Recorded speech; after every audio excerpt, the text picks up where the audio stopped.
माँ से बढ़कर के कोई भी सबसे पहली जगत में पूजनीय और श्रेष्ठ गुरु माँ है।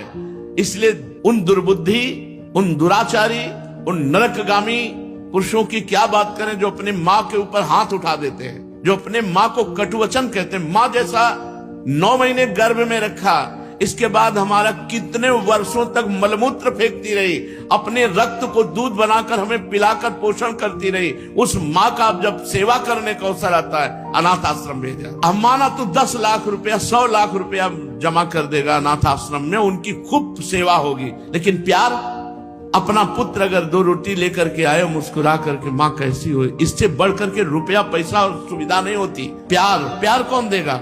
तुम हम बच्चे थे, तुम्हें अनाथ आश्रम में भेज जाती, जाकर के पैसा जमा कर देती, तेरा हालत क्या होता। आज जब माँ की सेवा का अवसर आया, ये जवान लोग VIP बनते हैं। जिसके माँ हो और कोई देवी देवता पूजने की जरूरत नहीं, पूजो तो तुम्हारे भाग्य की बात है, लेकिन सबसे बड़ी देवी माँ है, सबसे बड़ी पूजा माँ है। अगर अपनी माँ की सेवा कर ली तो भगवान को प्रसन्न कर लिया। मान जाओ हमारी बात, जहां तक हमारी आवाज पहुंचती हो, अगर तुम्हारी माँ हो तो चूकना मत। माँ का आशीर्वाद ले लो, विश्व ब्रह्मांड में कभी परास्त नहीं होगे। माँ महामहिम गुरु है, इसलिए माँ को इस मनुष्य लोक में प्रथम देवता, प्रथम गुरु मानना चाहिए। मातृ देवो भव, हमारा वेद कहता है। 5 बातें याद कर लो, आप सदैव सुखी रहोगे। पहला, रोज ठाकुर जी का चरणामृत पियो, अकाल मृत्यु आपकी नहीं होगी। समस्त रोगों का नाश करने की सामर्थ्य चरणामृत में। दूसरा नियम, घर से जब निकलो कम से कम 11 बार इस मंत्र का स्मरण करो, अंगुली से गिनना 11 और कृष्णाय वासुदेवाय हरे परमात्मने प्रणत क्लेश नाशाय गोविंदाय नमो नमः। कभी आपका एक्सीडेंट नहीं हो सकता, कभी आप दुर्घटना में कभी नहीं फंसेंगे, और फंसेंगे भी तो आप सेफ निकल आएंगे। कभी भी 24 घंटे में 20-30 मिनट ऐसे निकालो जो घर में अपने ठाकुर के सामने बैठकर नाम संकीर्तन कर सको। चौथी बात, 11 दंडवत रोज नियम ले लो। ठाकुर जी घर में जो विराजमान है, कृष्ण को जो प्रणाम करता है उसका पुनर्जन्म नहीं होता। हमारी बातें याद कर लो। पहली बात, रोज चरणामृत। दूसरी बात, घर से निकलने के पहले 11 बार कृष्णाय वासुदेवाय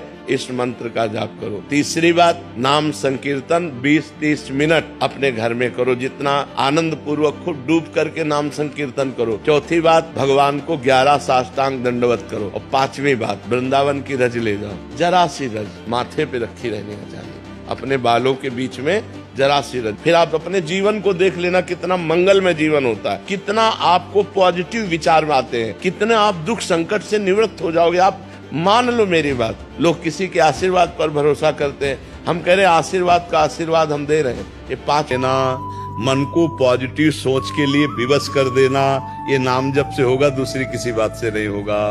नहीं तो मन कुछ न कुछ सोचता रहता है, और भजन की कमी के कारण वो निगेटिव ही सोचता रहता है। 10 साल पहले उसने क्या कहा था, इस बात से जलाएगा बैठाल के, उसको समय क्यों दो, बहुत बड़ा भूत है, इसको काम में लगाए रखो। आधा राधा राधा राधा, जितना इससे भजन करोगे उतने पॉजिटिव ये सोच फेंकेगा, इतना आप भजन विमुख होगे उतने ये निगेटिव फेंकेगा, आपको परेशान कर देगा, डिप्रेशन में पहुंचा देगा।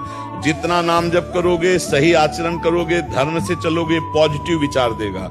विचारों में सुख है, बाहर नहीं है। एक निगेटिव विचार का आदमी हर स्थिति में जलेगा, एक पॉजिटिव विचार का आदमी हर बिगड़ी परिस्थिति में भी अपने आप को सुखी कर सकता है। देखो, निगेटिव पॉजिटिव हमारे दिमाग का विषय होता है, और सुख दुख हमारे दिमाग से उपजता है, बाहर नहीं होता है। केवल ये मंच सजा है प्यारे, और आप भूल से खेलना चाह गए तो खेलने में उतर गए, खेलते खेलते ऐसे खेल में उतर गए कि तुम भूल ही गए कि हम रोल कर रहे हैं। रोल को सत्य मान लिया, स्वांग को सत्य मान लिया, और बढ़िया खूब फूलों से सजा हुआ स्थान आपको दिया गया, तो आसक्त मत हो। सरकारी आदमी हो, ये बंगला गाड़ी सरकारी, कभी भी बदल देने आ जाए। फोन आया, आपका ट्रांसफर, अब कि ये हमारे गुलाब छूट रहे हैं, हमारा बगीचा छूट रहा है, तुम्हारा था ही नहीं यार, तुम तो सरकारी आदमी भेजे गए थे। तो ऐसे ही है, तुम्हें जो कुछ मिला ना, गाड़ी बंगला शरीर और संबंध, सब ये भगवान के द्वारा दिए गए हैं और भगवत प्राप्ति के लिए मिले हैं। भगवान से तो कोई मतलब नहीं रह गया, आप मालिक बन बैठे हो तो भोगना पड़ेगा। इसी अज्ञान का